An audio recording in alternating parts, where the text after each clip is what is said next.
That's the deal. Yeah, man. Ray Donovan, season 5, Sundays, 9 Woo! p.m. on Showtime. Season 5, man. Wow, that's Hey, huge. man. Oh, stop, really?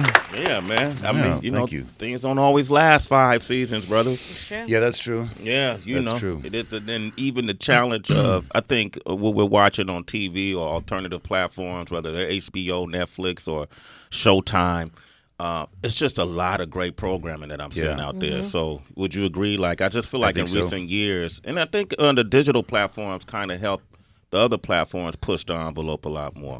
No, I think that it's definitely true that cable TV's made a home for a lot of people. A lot of the great writers, a lot of the great actors are moving to these shows now because it's offering them an opportunity of stability and consistency, and there's such great content coming out of all of them now.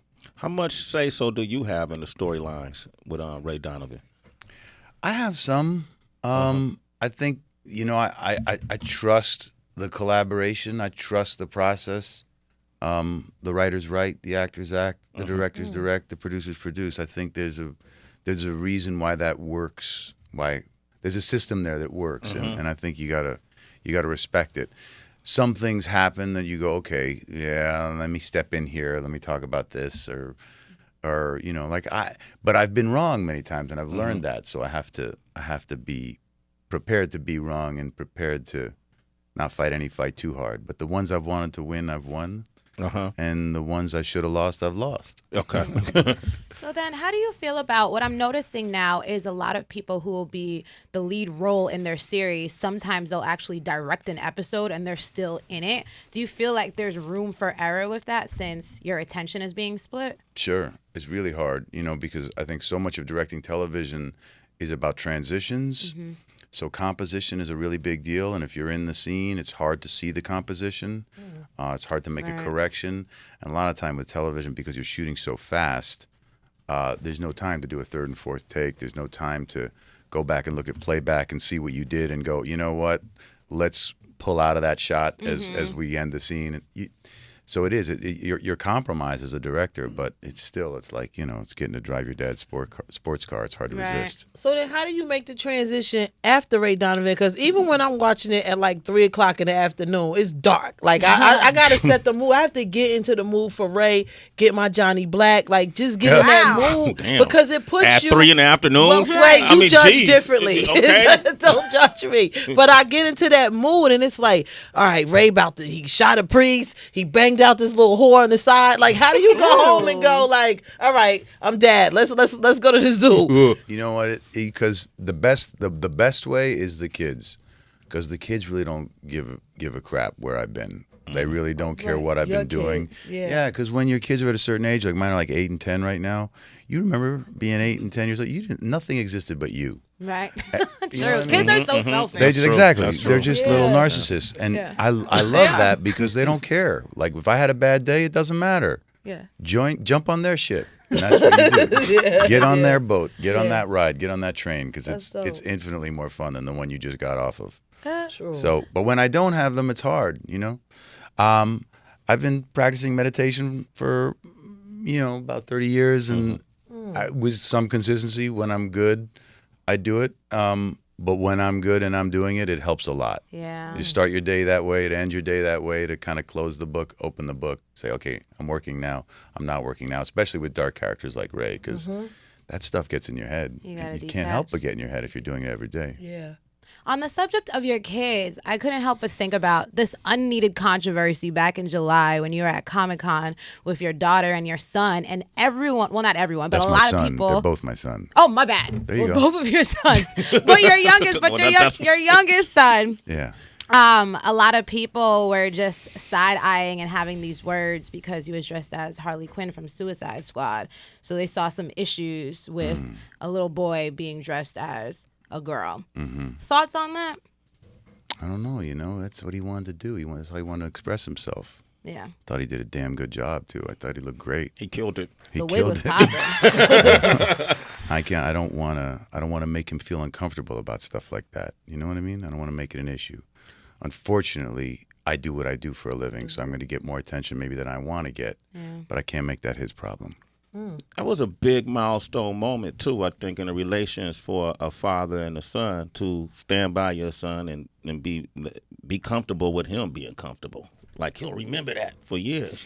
You know, you wanna figure out what inspires your children. You wanna find that thing that they just do on their own that has nothing to do with you, that drives them.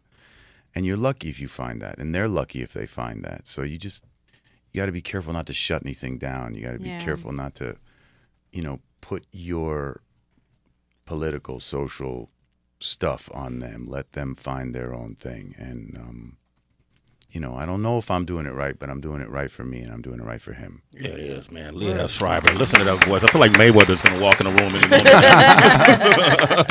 anymore. You made your directorial debut with Everything's Illuminated, and you directed a couple episodes on Ray Donovan. But how is it different when you step on set and when you're directing an episode and you still have the cast to deal with? Are they looking at you like, dog, come on, man, don't be trying to tell me what to do? Or are they pretty respectful of...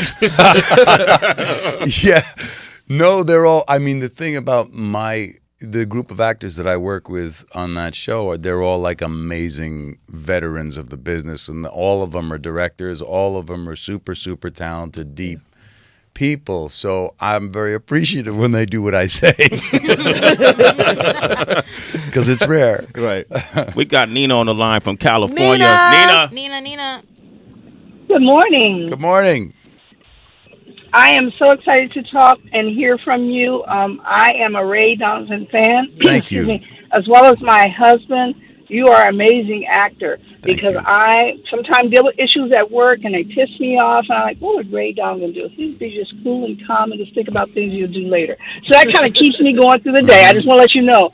But more importantly, and just listening to you speak about your family and how you are, I appreciate you more as who you are as a man versus your acting. So, Thank you so much. Thank you for sharing that. All Thank right. you for sharing all that. Wow, man. Keep the bat in the trunk.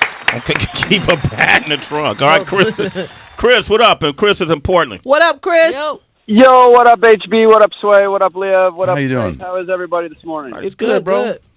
Good. I just wanted to, second what the last caller just said. I think that's a fantastic way to deal with your children. That's epic parenting. Thank you. Way to go.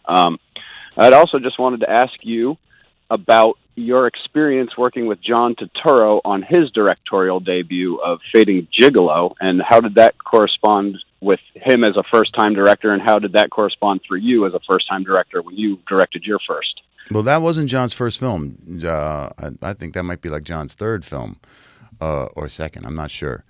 But John is an old friend of mine, and I'd do anything he asked me to do. I just love the guy, and he's such an incredible actor and director and writer. So I was just grateful that he asked me to do that, and I got to meet Woody Allen on that. And I had no idea that Woody Allen was a baseball player. We're hanging out in Prospect Park, and What?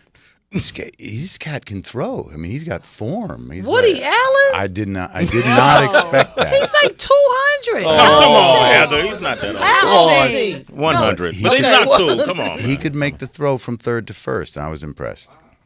Woody Allen, you never Well, know, you never man. know. Every day. You know Probably what? got a good knuckle game, too. He could fight. Did y'all get I'm not sure. Okay. Well, speaking of directors, you work with Wes Craven on Scream and all the Scream movies that he did, and then we recently lost him back in 2015. Could you just say what it was like working with him? I mean, he was the horror master. He was just an amazing guy, you know. Like a lot of those guys who were really good at something, he was a little nerdy in a way that you kind of, he lived inside his films, and he was like he was a really interesting guy. And I was so young when we did the first one. I think I'd just gotten out of school like 2 years earlier. And it was such a treat that Bob Weinstein, who ran Dimension at that time, who had made Scream, said to me, "Would you do us a favor?" And because I was acting a lot in theater at that time, and I was kind of well known in New York City, but nowhere else really. And he was like, "Will you walk up the stairs in this little movie that we're doing?" And I was like, "Sure," because he was gonna pay me $10,000, and I was like, "Yeah, To walk up the stairs? I'll walk up 100 flights of stairs for $10,000." And that was because I was used to doing theater for $300 a week. And he gave me that job, and that movie was Scream. And I played this guy Cotton Weary, who was like the red herring of the movie. But who knew that movie was going to have that life? and I got to meet Wes Craven and all those actors. And then there was a Scream 2, and I got a bigger part in that in Scream 3. So in a lot of ways, I really owe Wes for my film career and my acting career, and I miss him. I miss him dearly. That's what's up, man. 10,000 to go upstairs. I need Come friends on, like Sway, what that, you man. doing? Okay, I did a little more than go up the stairs. I had to get in the police car too. Okay. Oh, yeah, there you go. Push the envelope. Yeah. All right, Liev Schreiber, man. Hey, man. Big fan, brother. Thank you very much Always for good to having me. see you, man. Appreciate Maybe it. my kid is a little older than yours, but Yeah. maybe if you need a babysitter, you could trust her. Absolutely, and she's in the neighborhood too, She's in the- NYU. Yeah, man. Yeah, that's only, impressive. Only 10,000. That's okay. Ray Donovan about to come out on you. Okay, Sway. You get the bat. Get the bat. All right, man. Thanks for coming through, brother. We got Sway Chats up next. You got an idea? Think TED Talks. You want to improve the world? You got a concept you want to share? 888-742-3345. Call us. It's Sway in the morning, only on Shade 45.